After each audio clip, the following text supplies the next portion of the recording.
할렐루야. 아멘. 오늘도 말씀을 깨닫는 지혜와 응답받는 기도의 은총이 우리에게 넘치게 될 줄로 믿습니다. 저희가 계속해서 느헤미야를 살펴보고 있어요. 느헤미야라는 선지자는 어떤 선지자다라고 우리가 지난 시간에 말씀을 드렸는데요. 느헤미야 하면은 선지자가 아니죠. 느헤미야 하면 뭐예요? 성벽이라는 이 단어를 생각하셔야 된다라고 말씀을 드렸어요. 느헤미야는 종교 지도자도 아니었고요. 또 느헤미야는 선지자도 아니었습니다. 느헤미야라는 사람은요, 정치인이에요. 정치인. 왕의 가장 옆에 서 있던 정치인. 그랬기에 에스라와는 이 다른 관점으로 이스라엘 민족에 가장 필요한 게 무엇인지 접근했고, 그게 바로 성벽이었던 거예요. 성벽. 여러분, 성벽이 없으면 성전이 소용이 없죠. 성벽이 없으면 성전이 소용이 없어. 성벽이 없으면 집이 무슨 소용이 있겠어요. 성벽이 없으면 재산이 무슨 소용이 있겠어요. 우리가 여기 보면은 이 공주에 가면 공주산성이 있어.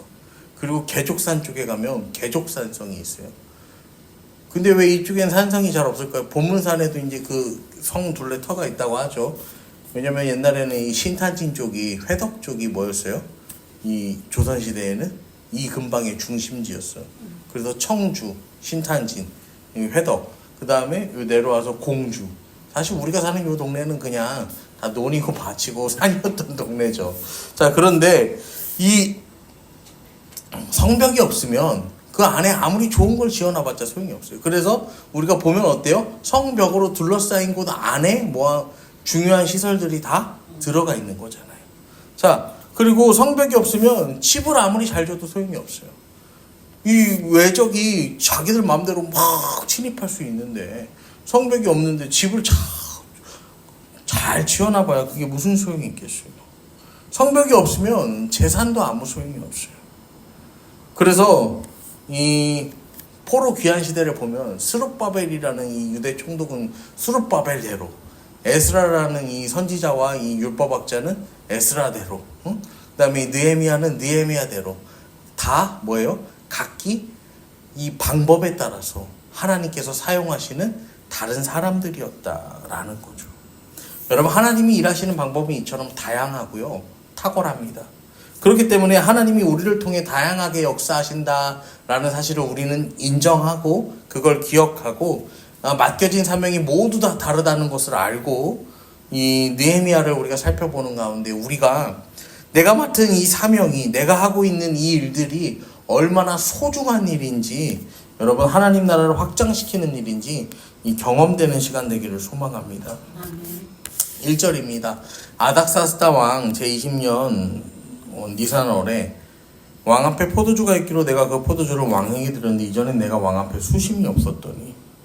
이게 1장에서는 이 느헤미야가 시작하면서 느헤미야가 하나님의 말씀을 기슬르월에 받았다고 해요. 그리고 2장에서는 이 니산월이라고 하거든요. 이게 뭐냐면은 시간적으로요 4개월 정도의 시간이 지난 거예요. 그러니까 1장에서 2장으로 넘어오면서 시간은 4개월의 시간이 지났는데 에스라가 결단을 하고 기도를 했다라는 거예요. 무슨 결단을 하고 무슨 기도를 했냐면 하나님께서 하나님 앞에 뭐라고 기도했어요? 내가 이 나라 이 민족을 위해서 생각할 거지. 근데 저 성벽이 불탔다고 하는데, 성벽이 무너져 내렸는데 저걸 재건하는 꿈을 꾼 거예요. 자, 여러분, 우리가 꿈꾸면요, 내가 꿈꾸면 하나님께서 반드시 응답해 주셔야 됩니까? 내가 바라면요, 하나님이요 반드시 막 일을 몰아서요 이렇게 되게 하셔야 돼요. 하나님 그렇게도 역사하시는 분이기도 하지만 그렇지 않기도 해요. 왜냐면은 이 준비하는 시간이 필요하기 때문이에요. 하나님을 향한 꿈과 비전이 우리에게 있는데 나는 준비됐는데 하나님 왜 일하지 않으세요? 이게 아니에요. 아직 하나님께서 원하시는 그 때와 그 방법이 맞지 않는 거죠. 그래서 오늘 말씀 1장에 보면 내가 포도주를 왕 앞에 드리는데 이제 자기 임무를 하는 거예요. 근데 내가 왕 앞에서 이전에는 내가 왕 앞에 수심이 없었는데 그 마음에 이제 수심이 생긴 거죠. 그리고 그 수심을 왕이 눈치채게 되는 거예요. 그래서 느헤미야야, 너 무슨 일이냐? 너 원래 얼굴에 수심이 없었는데 지금 얼굴에 수심이 아주 가득하거든. 이게 무슨 일인지 나한테 한번 얘기해봐. 나한테 얘기해봐. 여러분, 그러니까 느헤미야가 3절에 이렇게 해요. 왕께 대답하되 왕은 만세스러하옵소서. 자, 내 조상들의 묘실이 있는 성읍이 이제까지 황폐하고 성문이 불탔사오니 내가 어찌 얼굴이 수심이 없사오리까. 우리 조상들의 묘실이 다 황폐해졌다. 여러분, 우리나라 사람들만 이 조상 묘자리에 관심이 많은 게 아니오. 이 당시에 페르시아 사람들도 조상 묘자리에 관심이 아주 많았어요. 그래서 그런 사람들의 이제 마음을 공략하는 거예요. 우리 조상들의 묘가 황폐해졌어요. 그러니까 내가 그것만 생각하면 잠이 안 와요. 밥도 안 넘어가요. 그래서 얼굴에 이 수심이 이렇게 가득하게 됐어요. 여러분, 말 한마디 잘못하면 왕 앞에서 목이 날아가는데 느헤미야가 이런 말을 어떻게 할 수 있었을까요? 이 왕을 대면하지 못했던 4개월이라는 시간 동안 느헤미야가 기도하고 또 기도하면서 하나님께서 주시는 믿음의 확신이 있었고, 또 느헤미야가 자기 스스로도 왕을 만나면 내가 무엇을 어떻게 말해야 할까, 이런 것들 그 다음에 그 4개월의 시간이 고심의 시간이 되면서 이 모든 게요, 하나님이 원하신 그때의 하나님의 방법으로 지금 일이 이루어지도록 시작되었다라는 것입니다. 여러분, 그래서 왕이요 4절에 보면 이렇게 대답합니다. 왕이 내게 이르시되 그러면 내가 무엇을 원하느냐 하시기로 내가 곧 하늘의 하나님께 묵도하고. 왕이 물어요. 뭐라고 묻냐면 필요한 게 뭐냐, 원하는 것이 무엇이냐. 자, 여러분, 왕이 이렇게 물으면 얼마나 신날까요? 어디 우리가 이름도 모르는 조그만 나라의 왕도요, 우리가 원하는 금은 보화를 가득 채워줄 수 있어요. 그런데 그 당시 아시아와 아프리카를 잇는 그 실크로드 그 길을 따라가는 이 페르시아 제국, 성경뿐만 아니라 실제 역사에서도 이 5대 제국이라고 불리는 그 하나의 제국의 왕이 지금 묻는 거예요. 뭘 원하냐? 자, 여러분, 우린 여기서 뭐라고 대답해야 돼요? 금을 주세요. 순금을 주세요. 아주 수레에 가득 담아주세요. 돈을 주세요. 집을 주세요. 얼마든지 이렇게 말할 수 있잖아요. 얼마든지 마음이 흔들릴 수 있단 말이에요. 그런데 이 느헤미야가 그 순간에 뭐 하냐면 하늘의 하나님께 묵도했다라고 해요. 묵도의 원어의 뜻이 뭐냐면요, 간절하게 기도했다는 거예요. 목숨을 걸고 기도했다. 그러니까 왕이 물을 때 그 순간적으로 하나님 앞에 정말 간절한 마음을 담아서요, 하나님 앞에 기도한 거야. 자, 그렇게 기도하고 느헤미야가 뭐라고 대답하냐면 5절에 보면 왕에게 아뢰되 왕이 만일 좋게 여기시고 종이 왕의 목전에 은혜를 얻었사오면 나를 유다 땅 나의 조상들의 묘실이 있는 성읍에 보내 그 성을 건축하게 하옵소서. 완전 도박수를 던지는 거죠. 가서 이 성을 건축하게 해달라고. 그러면서 묘실도 좀 겸사겸사 돌보고 할게요. 보내주세요. 우리 조상들의 땅으로 보내주세요. 이런 말 하기가 쉽지가 않아요. 왕이 무엇이든지 말해보라, 원하는 거 뭐든지 얘기해봐라 했지만 이 말 하기가 쉽죠. 왜냐면 왕이 말은 그렇게 했지만 야, 그거는 좀 그렇지 않냐? 그러면서 당장 이 느헤미야를 끌고 가서 목을 쳐버려라 이러면 어떻게 되는 거예요? 느헤미야의 생명은 거기서 끝나는 거예요. 그런데요, 두렵고 떨리잖아요. 두렵고 떨리는데 느헤미야가 믿음으로 나아가는, 믿음으로 왕 앞에 나가는 거예요. 자, 그 다음에 6절에 보면 뭐라고 하냐면요, 그때 왕후도 왕 곁에 앉아 있었더라. 왕이 내게 이르시되 내가 몇 날에 다녀올 길이며 어느 때에 돌아오겠느냐 하고 왕이 나를 보내기를 좋게 여기시기로 내가 기한을 정하고. 되고 안 되고가 아니에요. 왕이 뭐라고 합니까? 가, 다녀와. 다녀오는데 이것도 좋은 거야. 왜냐면은 그래 임마 가버려라 이것도 아니고, 그래? 그러면 갔다가 와. 나 너 올 때까지 기다릴 거야. 왕이 그렇게 얘기해요. 왕의 신뢰가 엄청난 거예요.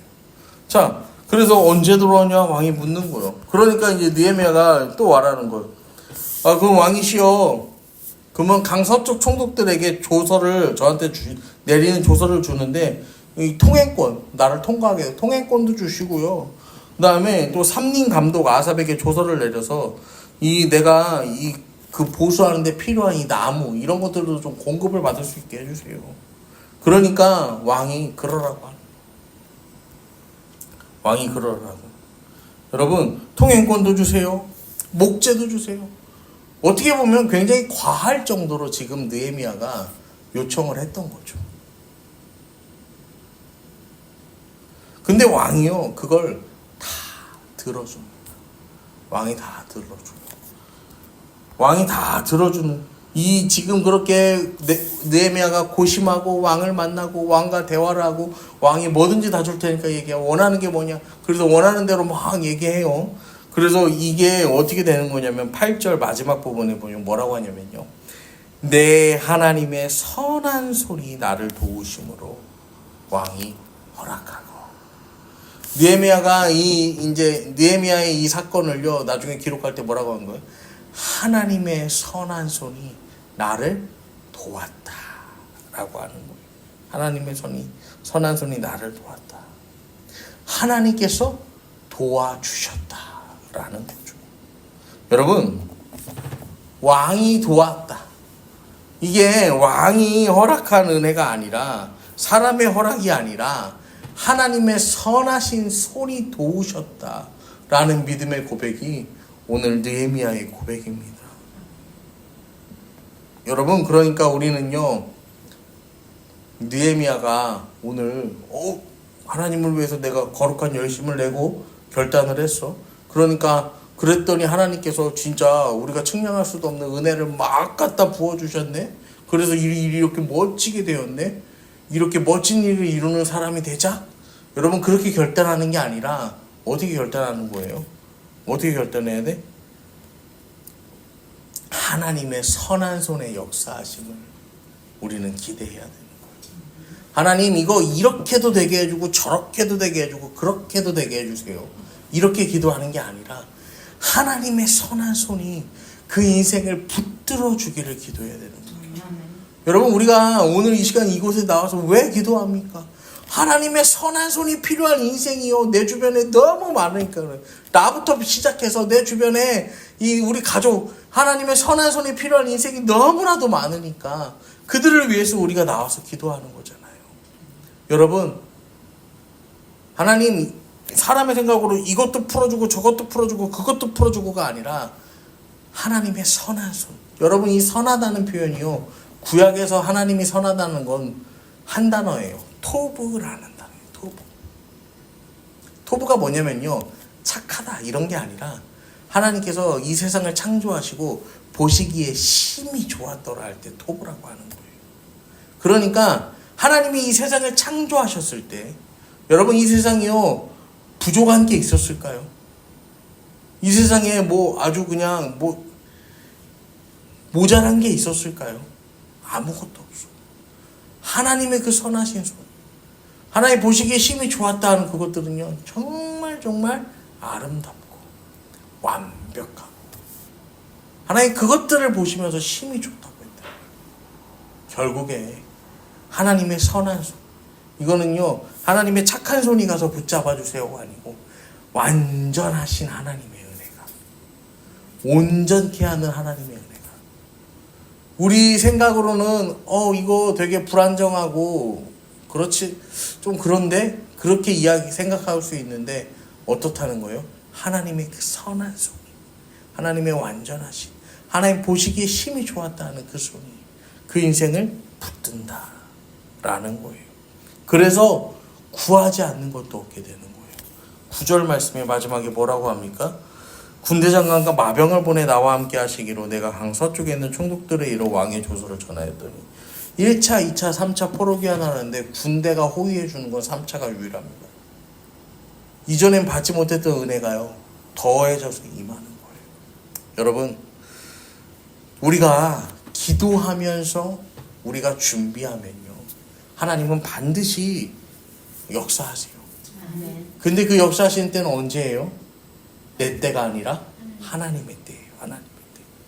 근데 하나님의 때를 우리가 원망할 것이 없는 게, 체념할 게 없는 게, 하나님의 때에 우리를 들어서 사용하시는데 하나님은 어떻게 쓰신다는 거예요? 우리가 생각했던 것보다 훨씬 더 크게 하나님의 방법으로 우리를 사용하신다라는 것입니다.